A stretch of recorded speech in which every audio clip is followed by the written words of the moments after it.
नमस्कार दोस्तों। आज एनसीईआरटी आंदोलन के बारे में मैं बात करने जा रहा हूं कि एनसीईआरटी यूपीएससी में क्यों इतना महत्वपूर्ण है और इसको पढ़ते समय क्या गलतियां हो जाती हैं।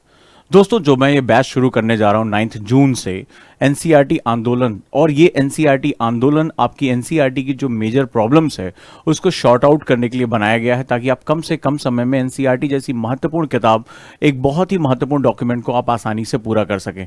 आइए हम समझते हैं कि एनसीईआरटी को पढ़ते समय हमसे बेसिक मिस्टेक्स क्या होती हैं और हम कैसे जो हमारा ओरिएंटेशन है उसको हम प्राप्त नहीं कर पाते।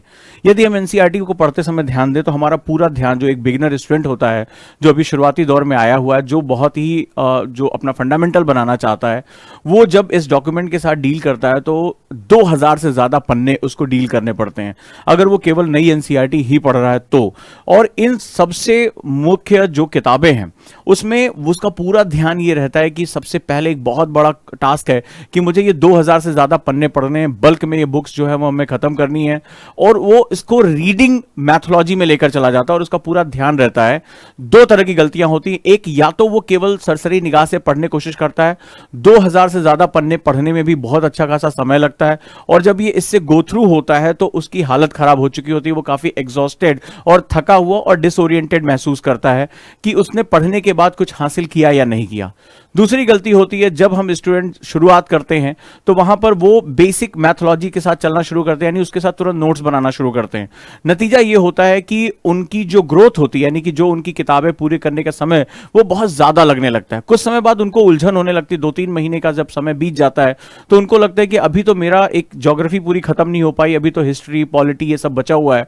तो उनके अंदर एक बड़ी जो है अकुलाहट होती है और वो उसको छोड़ देते हैं जहां उनकी मेहनत हुई है, क्योंकि अभी और बुक्स पढ़नी है, मेंस की बुक्स पढ़नी है, जो मेजर बुक्स हैं वो पढ़नी है।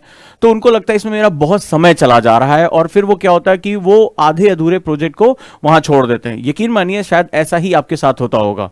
तो सबसे पहले हमें यह समझना पड़ेगा कि ये बहुत बल्क मटेरियल है और इसमें हमें अपने काम की चीजें, जो यूपीएससी की रिक्वायरमेंट है, उसको निकालना बहुत जरूरी होता है। ये हमारी दो गलतियां होती हैं, या तो हम केवल उसको रीडिंग करते हैं, गो थ्रू करते हैं, तो उसमें हमारा जो जिसे कहते हैं कॉन्सेप्ट, जो क्रक्स होता है वो हमसे छूट जाता है, या तो अगर हम स्लो एक एक करके नोट्स बनाना शुरू करते हैं तो हमारी स्पीड खत्म हो जाती है और थोड़े समय बाद हमें लगता है कि हम डिसओरिएंटेड हो चुके हैं और हम कभी अपनी मंजिल तक नहीं पहुंच पाएंगे।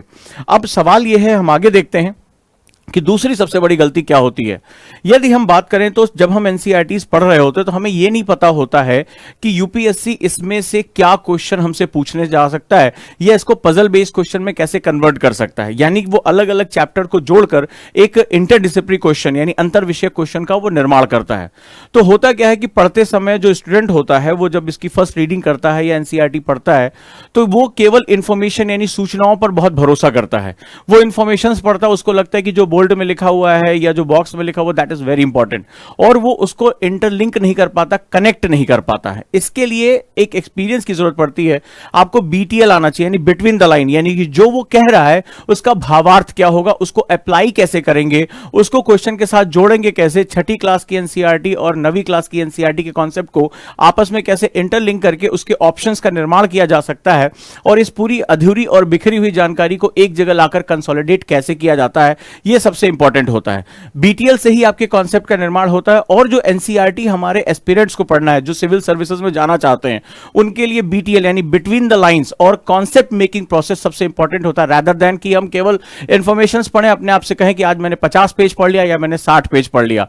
यानी आप अपने टाइम को क्वांटिटेटिव से ज्यादा क्वालिटेटिव करने की कोशिश करेंगे। जी हां, आप मात्रात्मक कितने अपने पेजेस पढ़ें that is not very important. आपने जो पेजेस पढ़े उसमें बिटवीन द लाइन यानी उसके जो मतलब है, उसके जो भावार्थ है, वो आपको कितना समझ में आया, और क्या आप जब यूपीएससी क्वेश्चन देगा तो उस इंफॉर्मेशन को आप अप्लाई कर सकते हैं या नहीं कर सकते, that is a very very important concept.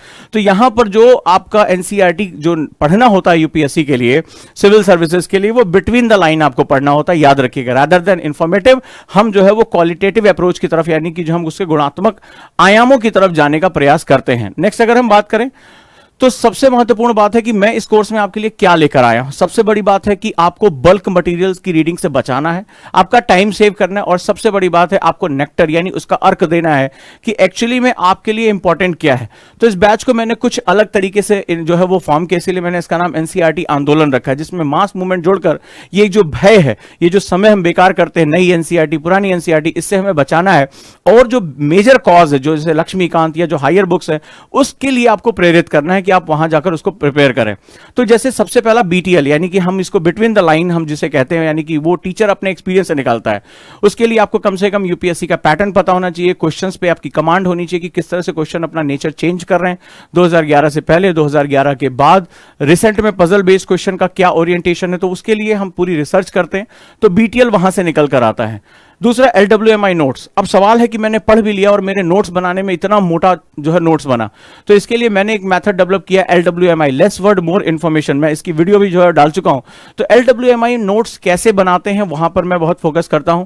और LWMI बेस यानी कि आपके जो नोट्स होंगे वो आपकी कॉपी में हमेशा के लिए तैयार हो जाएंगे, आपको दोबारा कोई नोट्स बनाने की जरूरत नहीं पड़ेगी। इसके साथ साथ क्रक्स नोट यानी PDF फॉर्मेट में आपको सपोर्टिव नोट्स दिए जाएंगे, ताकि आपको एलोबरेटिव स्टडी करनी है तो भी आप उसके थ्रू गो थ्रू हो सकते हैं।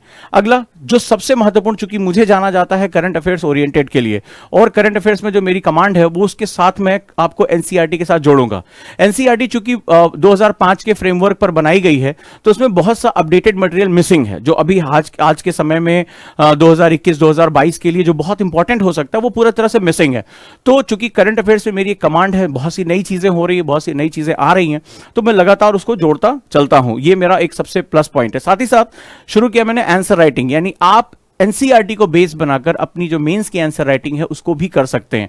तो ये पूरा एक बोनेंजा है, पूरा एक आंदोलन है, पूरा एक महत्व है ये इंपॉर्टेंट, और यहां पर जो है वो आप चल सकते हैं। 9 जून से मैं ये बैच शुरू कर रहा हूं। आंदोलन में जिन्होंने अभी तक मूड नहीं बनाया वो जरूर इसके साथ जुड़े।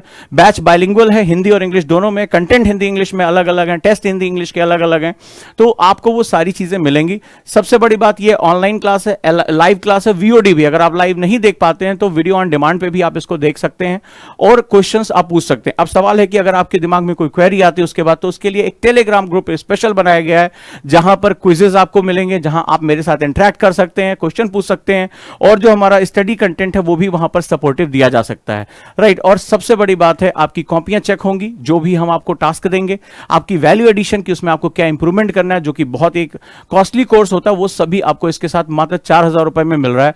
तो इसको मत छोड़िएगा।